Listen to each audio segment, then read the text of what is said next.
سلام، اینجا رامان استوریه. خوش اومدیم به یه دوره همیه دیگه. بچه ها حالتون چطوره؟ خوبین؟ قسمت ها رو میبینین؟ هرس میخورین؟ قبل از اینکه ویدیو رو شروع کنم گفتم بی‌انصافیه که از تک تکتون تشکر نکنم و خدا رو شکر مرسی که همراه های من، مهمونای من توی دوره همی انقدر با معرفتن. دونه دونه کامنتاتون رو که میخونم قشنگ قند تو دلم آب میشه. نمیدونین چقدر مغرور میشم به خودم. بعد هی میخونم، هی شوهرم صدا میکنم ببین اینا با منن، ببین منم اینقدر محبوبم. مرسی از محبتاتون، خیلی دوستتون دارم، خیلی بهم محبت میکنین بچه‌ها و امیدوارم که لایق این باشم. و اینکه همراهای من، همراهان رامانا، بچه‌هایی که واقعا با شخصیتن. کامنت ها رو که میخونیم مقایسه کنیم بین پیجای دیگه. طریقه صحبت کردن، کامنت گذاشتن چقدر فرق میکنه و ممنونم ازتون که انقدر خوبید، خیلی خوبید. خب بچه ها بریم سراغ قسمت دیشب و اتفاقاتی که افتاد. شروع برنامه با تمرکز روی پویا و بهادر بود. خب یه اختلاف شخصیتی فوق‌العاده فاحش رو اینجا داشتیم. پویا بیرون نشسته بود و داشت با نگین صحبت میکرد. تاکیدش روی این بود که بهادر ذات خرابی نداره و من باش رفیق بودم، پسر خوبیه، اوکیه، فلانه. و بعد تمرکز رفت روی رابطه خودش و نگین، شوخیاشون، خنده هاشون و نپرداخت به این که بخواد جلوی دوربین و مخاطب بهادر رو خراب کنه، بلکه داشت یه جوری عمل میکردیم وسط که بهادر و پویا یه اختلاف داشتن و اون اختلاف رو داشتن حل میکردن. اصلا دید منفی به من و شما نمیداد. یه چیز دیگه ای هم که گفت دلخوری بهادر از زمانیه که به من گفت بیا با هم تصمیم بگیریم و فلان بشیم و تیم بشیم و من قبول نکردم. چیزی که من و شما یه بیننده و مخاطب بهش رسیدیم که بهادر دنبال تیم کشی بود، بزرگ کردن تیم از طریق ارتباط تینا و پویا بود و نابود شدیم وسط زمانی که این ارتباط شکل نگرفت و گرفتن روی پویا. ستاره و تینا رو انداختن جلو، اونا شروع کردن به حمله کردن، به خراب کردن پویا. انگهای زن ستیزی رو زدن به پویا، در صورتی که ما در رفتارهای پویا زن ستیزی رو نمیبینیم. زن ستیزی یعنی ظلم به یک زن از هر طریقی، ولی والا اینجا این زنهایی که خدا نصیب نکنه اسم خانوم و زن رو یدک میکشن انسان ستیزن. خودشون به تنهایی به یک کره زمین میتونن ظلم کنن، خودشون میتونن دیکتاتورهایی باشن در حد هیتلر و اینا. بابا دیگه زن ستیزی باید مثلا داریم از یک خانوم صحبت میکنیم که مورد ظلم قرار میگیره، مورد هجمه قرار میگیره، قضاوت میشه، در حقش بی‌انصافی میشه. من ستاره رو یعنی واقعا کسیه که به تنهایی اگر قدرت دستش بیفته کره زمین رو زیر و رو میکنه. یا تینا یه صاحب خونه شده در حق تک تک افراد اونجا داره بی‌انصافی میکنه، سر عرفان داد میزنه، به ارسلان میگه من اینو ریجکت کردم، داد میزنه بی احترامی نکن. رعنا هنوز فوش نداده، داد میزنه سرش فوش نده. حق صحبت به این اکیپ نمیده، به اون اکیپ میده. رأیاشو از یه آقای به نام بهادر کاملا میگیره. خوب خدا چیزو دید به شاخ نداد و قدرت دست امثال شماها نداد. از اون ور میریم میبینیم پویا تیمو جمع کرده و دائم داره تحریکشون میکنه بر علیه پویا. بهادر داره این کار انجام. آره این در حق ستاره فلان کارو کرد، در حق رعنا فلان کارو کرد، اون روز رفت توی سینه فرزام، این اینجوریه، بددهنه، توهین کرد، بی احترامی کرد و تمام افکار مخاطب رو دارن جهت میدن در حد این که آره این پویاه که بده و آره بهادر کار درستی کرده، آفرین. 4 تا بزمجه هم اونجا هی دست میزنن براشو، آفرین بهادر تو مردی، بهادر تو با غیرتی، بهادر تو خیلی مردی.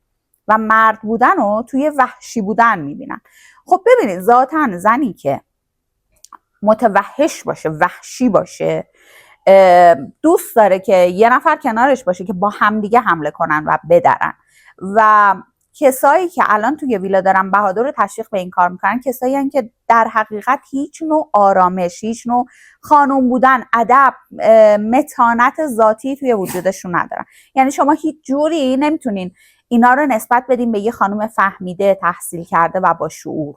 یا بالعکس یک آقا هم میتونیم اینو بگیم. الان من چون دارم میگم خانم، دارم در مورد تینا و ستاره و دنیا و امثال اینا دارم صحبت میکنم، یا حتی رعنا. کسایی هستن که فوش دادن براشون نقل و نباته و این فوش دادن براشون مهم نیست که توسط دوربین داره گرفته میشه، میلیون ها نفر میبینن، یا اینکه توی خونه خودشون توی یک جمع دوستان است. رعنا در توجیه فحاشیش میگه مگه اومدیم مدرسه، تو مدرسه ایم که به من میگه فوش نده، ولم کن بابا. رعنا جان، بحث فحاشی نکردن بحث مدرسه نیست، بحث احترامه و دیدی که مخاطب نسبت به شما پیدا میکنه. به نظر من انسان‌های عادی در کوچکترین شرایطی با کوچکترین تنشی به همدیگه فحشای جنسی نمیدن، به هم جنس خودشون نمیگن مثلا خراب و فلان و حالا خیلی چیزای دیگه که من حتی نمیتونم به زبون بیارم. و این از نظر من نرماله. شاید از نظر شما این نرماله که آره داری تو خیابون راه میری یکی به تنه زد برگردی فحش جنسی بهش بدی. بحث مدرسه نیست، بحث اینه که آیا شما صلاحیت اینو داری که جلوی یه دوربین قرار گرفتی که میلیون ها بیننده داره و توی این بیننده همه نوع رنج سنی وجود دارن و تو قرار خود واقعیت رو نمایش بدی؟ خب پس خود واقعیت همینی. یا ستاره رو من چجوری توجیه کنم که اصلا نمیخوام توجیهش کنم، نمیخوام در مورد ستاره حرف بزنم. خلاصه که شروع میکنه بهادر بقیه رو پر میکنه و این وسط تشویق کننده هاش هم هستن که اون وسط براش تشویق کنن، تیم کفتارا پشت سرشن. و چیکار داره میکنه بهادر داره تیم کشی میکنه، فرزام رو نیاز داره و اینجا شروع میکنه هندونه زیر بغل فرزام گذاشتن که آره اون بالا رفت تو سینه فرزام، به فرزام با دست فلان کرد و یعنی داشت یه جوری اینو نشون میداد که پویا با دست حرکت زشتی رو به فرزام نشون داد. فرزام اینجا پخته عمل میکنه. بهتون گفتم فرزام آدمی نیست که بازی بخوره و این قسمت 2 تا پوانه مثبت براش کنار گذاشتم برای فرزام. یکیش اینه که برگشت گفت حرکت دست بدی انجام نداد، داشت با دست صحبت میکرد. بهش گفتم با دست با من صحبت نکن و همون موقع هم از من معذرت خواهی کرد. این یه مسئله حل شده است، چیزی نبوده که بخواد بزرگ بشه. و اینجا سر تا پای بهادر رو قهوه‌ای کرد. بعد بهادر دوباره داره خراب میکنه. پس اون بالا اومد دیگه خط و نشون کشید و جلو دوربین و پشت دوربینش فرق کرد و اینا. چی داداش ساکت شو، پستیژ تو صاف کن، چجوری اینقدر روغن میزنی به این پستیژ این شکلی میشه؟ از اول برنامه تا حالا وای به اینو دارم که حموم نمیری. بعد این حموم که این پستیژا بچه قابل شستشوئه، یعنی مثلا هر حمومی که میرن با صابون میشوننش یا این یک ما کلا نشسته اون روغنا روش بوده؟ این یک سوال برای من توی ذهنم ایجاد شد. ممنون میشم که جوابشو بدین. و خلاصه تفاوت شخصیتی رو ما اینجا دیدیم و مشخص شد کی در به در دنبال این که تیم جمع کنه، نظر جمع کنه و کی اصلا براش مهم نیست. پویا در جواب نگین برمیگرده میگه که آره ما انقدر خوبیم، فانیم، فلانیم، ناخودآگاه دوستای خودمون رو خواهیم داشت. ولی بهادر به نظر میگه نکن اینا دارن اینجوری در مورد ما میگن، بعد بچه‌ها از ما بد ببرن، بعد ما فلان نشیم و تیممون ریزش کنه مثلا. این تفاوت سطح فکره. کی دنبال تیم کشیه، کی نه اومده که حالا دیده بشه، فالوور بگیره، خوب باشه، خودش باشه یا هر چیز دیگه.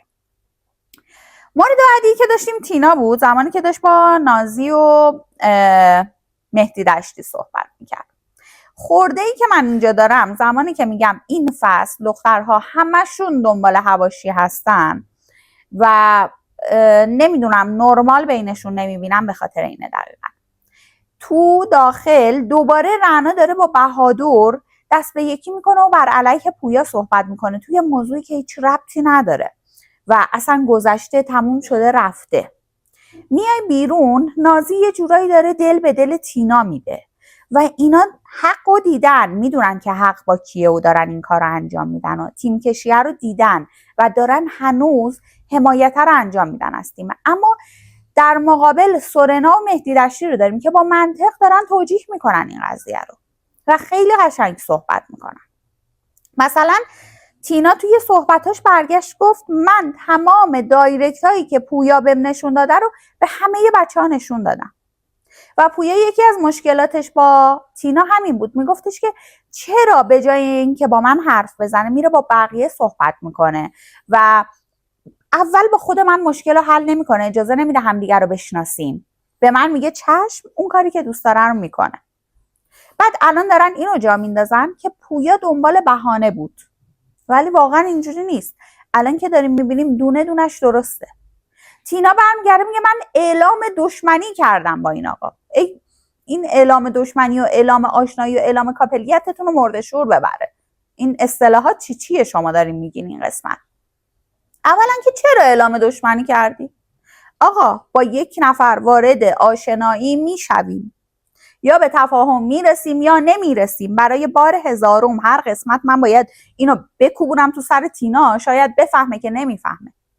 و شما نرسیدین به تفاهم. اصلا پویا بد بوده، پویا مشکل داشته، پویا حرف پریده، باید کاتشه. اعلام دشمنی چرا؟ طلاقتون مهر نخورده تو دفتر خونه، بچه ها تو گذاشته، هزانت بهت نمیده، نفقه تو نداده، مهر تو بالا کشیده. مشکلت چیه خواهر من؟ این سطح از حول بودن از کجای ذات شما سرچشمه میگیره؟ تو رو خدا نیاین به من بگین آره نگو بهش حول. چی بهش بگم؟ اصطلاحش رو شما پیدا کنین، من بهش میگم از قسمت بعدی. و خلاصه تمام این چیزا رو میکنن. طی صحبت هم دیدیم که سورنا دنده نخورد، سکوت کرد، آروم بود، اما رنا باز دنده ها رو خورد و چند تا تیکه انداخت و بعد اومد بیرون یه چیزی رو گفت برای من جالب بود. برمیگرده به نازی میگه نگین صبح اومده به من گفته که پویا گفته که رنا با این لباس خیلی خوشتیپ شده یا خوشگل شده، بعد چرا اینجوری میگه و چرا فلان. و ذهن توئه که به نظر من اینجا مسموم روی پویا و انقدر حساسی سر چیزی که حالا اصلا هیچی نبوده. حالا باز تینا رو بگیم با تو هیچی نبوده، هنوز روی اینی که مثلا طرف به تو نظر داره. بابا یه چیزی به چشمش قشنگ اومده گفته قشنگه. نگین بارها گفته تیپ سورنا رو دوست دارم، مثلا کت مهدی دشتی قشنگه، تیشرت فلانی قشنگه. ولی تو ذهنته که مسمومه، اون نشخوار فکریته که داره باعث میشه یک همچین برداشتی از یک حرفی به این سطحی و سادگی داشته باشی. و به نظرم اون دشمنیه با پویا هیچ ارتباطی نداره به حق و منطق اینجا، و اینجا رنا هم از حق طرفداری نمیکنه. خب خلاصه که بهادر تمام سعیشو کرد نظر جمع کنه دور خودش. آره اون دیده رو القا کنه به بقیه که پویا بد بوده و این خیلی خوب بوده، خیلی مرد بوده. و متاسفانه نظرات اطرافیانش داره دامن میزنه به این توهمش که کار درست انجام داده. به نظر من کار درست نبوده. چرا؟ چون با چیزی که ما از پویا طی این قسمت ها دیدیم، فحاشی ندیدیم ازش، حتی در بدترین دعوا، ولی بهادر علنا فحاشی کرد، فحشای جنسی داد که کاملا کات شد، آهنگ روش افتاد و بچهای بیرون از ویلا گفتن، فحشایی در سطح خواهر و مادر و این حرفا. و خیلی زشته، خیلی به نظر من این حرکت چیپه. و داره نسبت به کی انجام میده؟ نسبت به دوست دخترم. تو دوست دخترتو نیم ساعت پیش گردن گرفتی، یعنی طی 2 هفته گذشته تو گردن نمیگرفتی و مدام تعارفش میکردی توی سینی به بقیه که آره اگه میخوای با کسی آشناشی برو آشنا شو، اگه فلانه. بعد الان اومدی این توهمو میزنی که پویا از نازنین خوشش میومد. بچه‌ها یاد فصل 1 افتادم، یادتونه پیکسی میگفت چون من خوشگلم نگار به من حسادت میکنه، بعد رد میشد و اینا بهش میگفت بچ. دقیقاً وایب بهادر اینو به من داد. بهادر واقعا پویا به نازنین فکر میکنم جز آخرین افرادی باشه که فکر کنه. بعد تو دیگه اومدی خیلی تو قالب غیرت فرو بری، خیلی بگی آره من حسابیم و اینا، اینو بهانه کردی و گفتی پویا چون من نازنین و کاپل اعلام کردم عصبی شد. اصلا نگاه های پویا الان که با نگین فضلیه، چه بسته باشه چه نبسته باشه کاری با این نداریم، نگاهیه که به یکی از دخترای ویلا کرده باشه. اون پایین اومدن گاردش، اون کم بودن تنشه، اینا همه رو ما داریم میبینیم. به نظر من خیلی بی ربط و بی معنی بود حرفت و فکر میکنم که تمام بچه هم نظرشون این باشه. یه قسمت دیگه داشتیم تینا گفتش که ستاره اومده به من گفته پویا گفته که نگین تایپ من نیست اما 2 میلیون فالوور داره. و بچه ها ما این صحنه رو دیدیم، یعنی دوربین پخشش کرد، اصلا همچین دیالوگی نبود. ستاره خودش داشت میگفتش که این 2 میلیون فالوور داره. پویان گفت واقعا 2 میلیون فالوور این داره، من ندیده بودم، من نمیشناختمش فلان، و اصلا در مورد اینکه این تایپ من نیست و من اینو نمیخوام و یا من اونو میخوام و برای فالوور برم سمتش نیست. و دقیقاً دارن این نگاه رو القا میکنن، دارن سعی میکنن پخشش کنن که پویا به خاطر فالوور اینجا. چرا؟ چون 10 قسمت قبل یه جایی نشسته گفته من برای دیده شدن اومدم و رویام فالوور میلیونیه. رویای کدوم یکی از شما نیست؟ کدوم یکی از شما برای دوربین خریدن و فالوور میلیونی خودتون رو اونجا بی‌آبرو نکردین، بی‌حیثیت نکردین، شرکت نکردین که از هر طرف فوش بخورین، خودتون رو حقیر کنین؟ کدوم یکیتون این کارو نکردین؟ بیاین به من بگین. از ساناز و همایون بگیم که زن و شوهر بلند شدن رفتن تو برنامه و گند زدن و دروغاشون دونه دونه داره رو میشه. از بهادر و نازنین بگیم که پاروی هرچی گذشته و انسانیت داشتن گذاشتن اومدن به خاطر اینکه $30,000 ببرن فالوور بگیرن.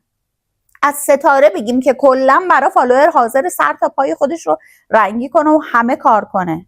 از تینایی بگیم که برای دیده شدن 90 قسمت مجرد توی برنامه میمونه و حاضر تیم کشی کنه و هر غلطی رو انجام بده. همتون برای فالوور اومدین. اما صرفا تنها چیزی که الان باعث میشه که این رابطه شما رو تحریک کنه حسادت به شرایط نگینه. نگینم کلا خودش آدم کرمداریه، یعنی آدمی نیست که خیلی خاکی باشه و این قضیه رو اهمیت نده و فالوور بالایی باشه که اصلا به رو خودش نیاره. نه، نگین کسیه که اومده کلاس میذاره برای بقیه. شما باید با من توی قاب باشین افتخار کنین و نمیدونم 1000 تا ادا اطوار داره میاد این وسط. کسی نیست که خیلی از خودگذشتگی داشته باشه و این باعث تحریک این حسادت شده و نظرها و کامنت هایی که دارن میدن صرفا به خاطر حسادت اینجا به نظر من. که آره پویا به خاطر فالوور رفت با نگین، ولی واقعا برخورد پویا اینو به من نشون نمیده. یعنی پویا انقدر مغروره و یه جاهای غرور بیجا هم داره ها، نمیتونیم بگیم حالا غرورش 100 به جایه، که خودش رو خار نمیکنه به خاطر فالوور بره کنار نگین فضلی قرار بگیره.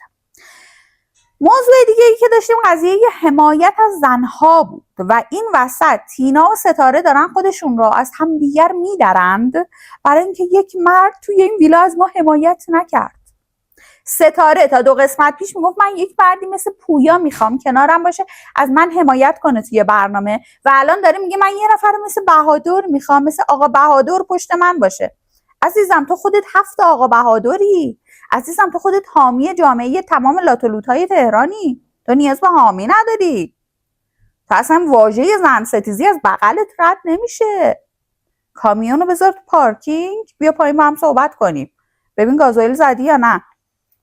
تو راننده خط تهران مشهدی، چی داری به ما میگی از زن ستیزی؟ زن ستیزی بلند شده میگه یعنی اونجا که من اومدم 4 تا دختر 2 تا پسر رو من گرفتن حمله کردن، هیچ مردی از من حمایت نکرد. این یعنی زن ستیزی؟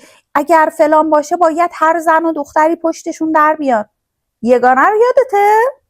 چجوری حمله میکردیم بهش؟ خنده هاتون، پوزخنداتون. اون زن نبود؟ اونجا زن ستیزی رو بلد نبودین؟ وقتی رعنا رو میذاشتین وسط و همه روش میگرفتین، اون زن نبود؟ وقتی تینا برمیگشت به رعنا میگفت تو حول پویایی، 2 تاتون نشسته بودین اونجا هر هر میخندیدین، اون نازنین که فکر میکنه خیلی کیوته دهنو باز کرده بود میخندید به دختر مردم جلوی دوربین و سعی میکردین که شخصیت یک دختر رو حفظ نکنید این وسط و خوردش کنین. اونجا زن ستیزی بلد نبودین؟ بعد اونجا رو من آب ریختن، من نگفتم از من حمایت کنین؟ 4 تا قسمت قبلش لیوانو خورد کردی بغل گوش امیر خماریون، اسیر خماریون. از این به بعد بچه‌ها بهش بگیم اسیر همایون، اسیر ساناز ها، اسیر در ساناز. بابا من چی کار کنم؟ تموم میشه دعواشون. ساناز نیم ساعت حرف میزنه، اسیر همایون میگه من چی گفتم؟ تموم میشه. ببین اسیره، اسیر.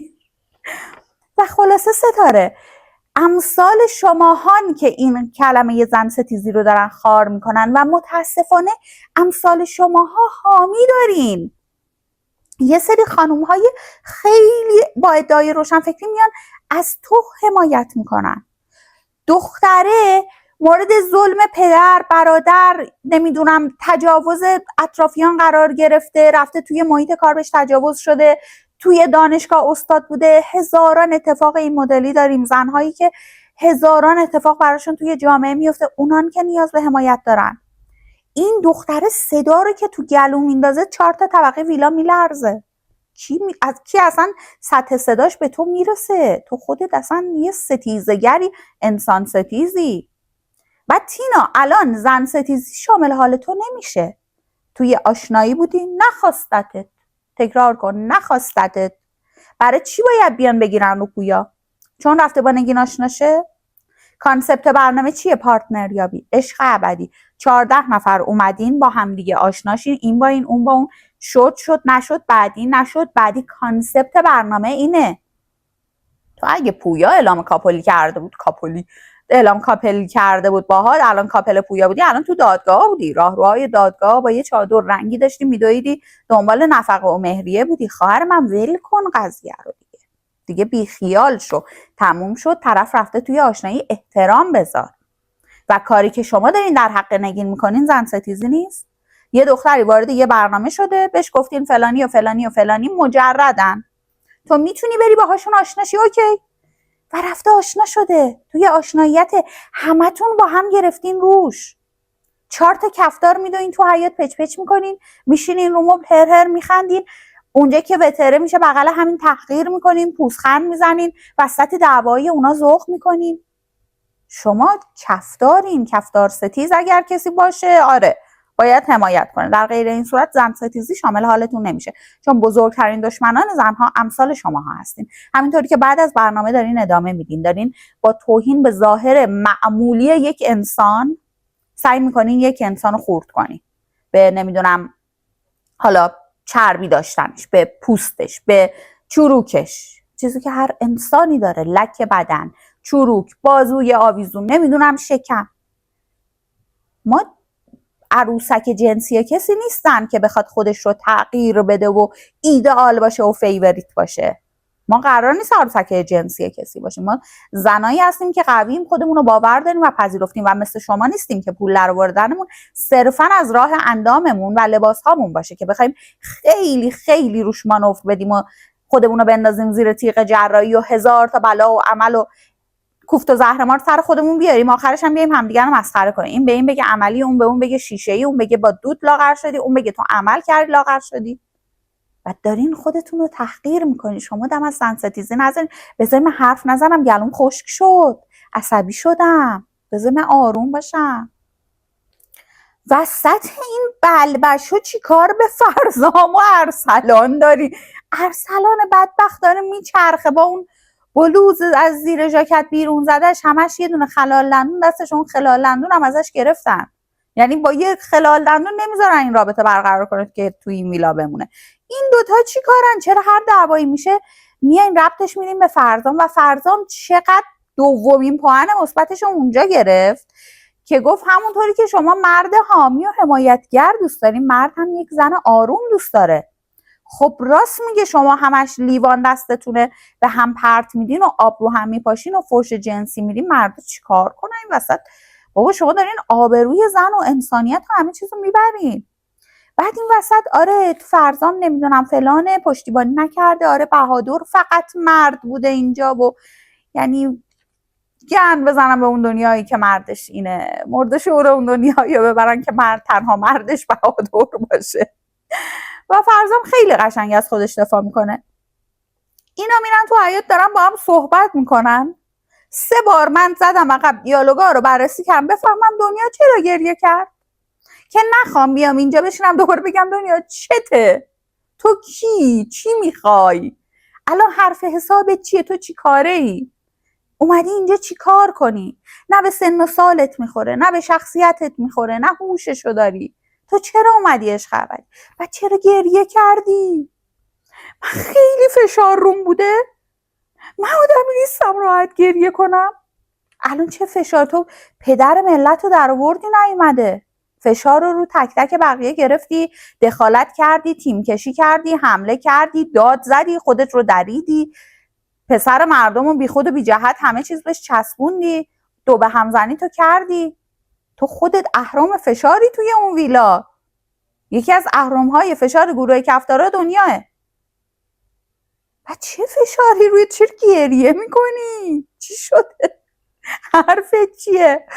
خلاصه که بچه این دنیا برای خریدن دوربین های لنز، از این به بعد نمیگیم لنز دوربین، میگیم دوربین لنز. خانم دکتر یه چیزی حتما میدونه که میگه 4 تا مدرک بیشتر از من و شما جعل کرده، احترام بذاریم بهش.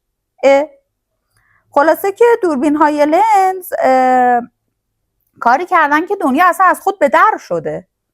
یعنی بعد از برنامه میاد میگه من خودمو نمیشناسم، اون من نبودم، نه من بودم، من رفتم گفتم دنیا. نکبت. بعد بهادرم یه جایی برگشت کن من پشت سر کسی حرف نمیزنم، من همینم که هستم. بعد به 30 ثانیه نکشید شروع کرد پشت سر پویا حرف زدن. کنزه 30 ثانیه صبر کن بذار تموم بشه بعد شروع کن. بعد تو نیم ساعت قبلش داشتی توی سالن جمع کرده بودی کفتارا رو دور خودت سخنرانی کردی. یعنی فازی که بهادر لاتیشو پر کرده این 2 قسمت و هیچ لاتی کف تهران پر نکرده.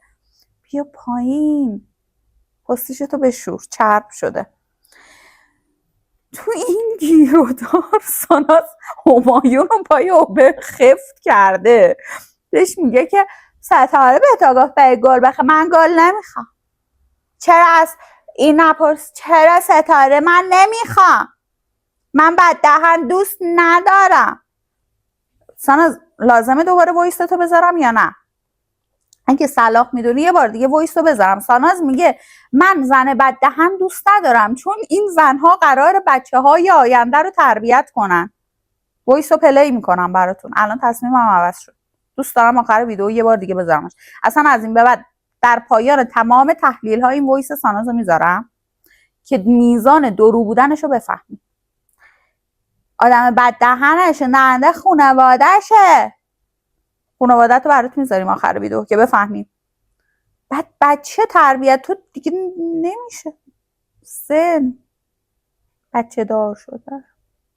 خلاصه ساناز این وسط گرفته رو امیر همایون که چرا ستاره آدرس گل فروشگر رو داده و بعد از یک هفته که گلها پلاسیده شده در سطل آشغال و آشغالی بردتش و بازیافت شده میگه من اون گل رو نمیخوام.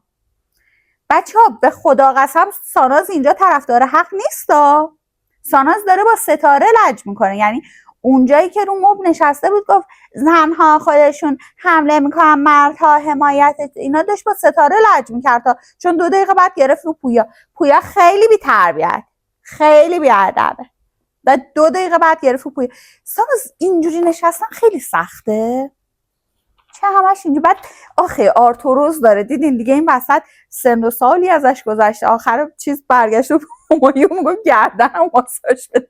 به خدا من وقتی زیاد کار میکنم چون من آرتروز گردن دارم، هر شب شوهره رو میشینم اینجا بیا این گردن من ماساژ بده. انقدر خندیدم دیشب یاد خودم افتادم، گفتم او بلنشه بریم عشق ابدی، کسی که ما رو نمیشناسه. بچه‌ها اگه رفتم با شوهرم شرکت کردم خداییش برو خودتون نیارین، منو میشناسین. مثلا من یه آدم دیگه خب تازه رفتم دیدمش باش آشنا شدم، همون اولم کاپل میشم، براتون هم سوژه جمع میکنم خدا، بعدش میایم با هم دیگه میخندیم. همتون هم به من رأی بدین، $30,000 هم تقسیم میکنیم بین خودمون.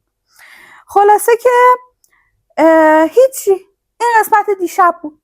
در دیوونا دور هم دیگه جمع شده بودن و تنها چیزی که وایب خوب میداد، یعنی نگین ازت متنفرم، اصلا نمیخوام که از خوبیت بگم چون شخصیت بیرون برنامه تو من میشناسم، میدونم چه موجودی هستی، حزب باد، حاشیه باز، ولی توی ویلا خیلی قشنگ دارن با پویا برنامه رو اجرا میکنن و من تنها زمانی که کلمه عشق ابدی تو ذهنم میاد و اصلا موضوع برنامه پارتنریابی میاد تو ذهنم زمانی که دوربین رو اینا میره. یعنی سورنا و رنا هر فرصتی گیر میاره میشینه پشت سر سورنا این ور اون ور حرف میزنه.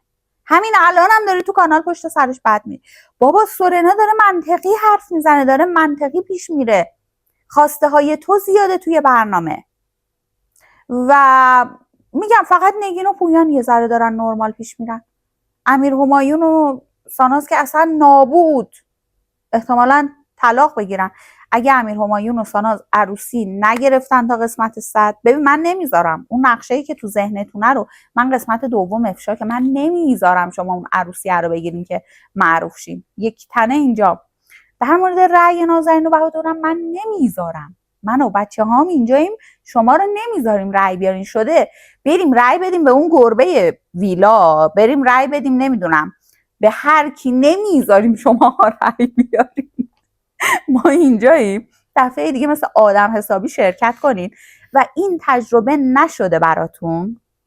بعد از 3 فصل کسایی که با فیلم اومدن، با دروغ اومدن، با ریا اومدن، بچه ها بلا استثنا دستشون رو شد. همشون اگر حواستون باشه مشخص شد. یعنی ما دیگه از آیدا بی حاشیه تر نداشتیم، از آیدا خوددارتر نداشتیم. دیدین چجوری دستش رو شد، چجوری بی‌آبرو شد و همه گرفتن روش؟ به خاطر اینکه مشخص میشه 20 تا دوربین روتونه، 24 ساعت تک تک دیالوگاتون و رفتاراتون و مردم میفهمن و این برای شما هنوز تجربه نشده. خلاصه که دمتون گرم اگه تا اینجای ویدیو با هم بودین. خیلی دوستتون دارم، تک تکتون رو روی ماهتون رو میبوسم و قول میدم که تا جایی که میتونم هر روز براتون ویدیو بذارم. بچه‌ها روزایی که 2 تا ویدیو میذارم از دومی حمایت نمیکنین ها، حمایت پایینه، برای همینه که من 2 تا ویدیو نمیذارم. الان آمار ویوی اولین ویدیوی دیروز با دومین ویدیوی دیروز رو ببینید.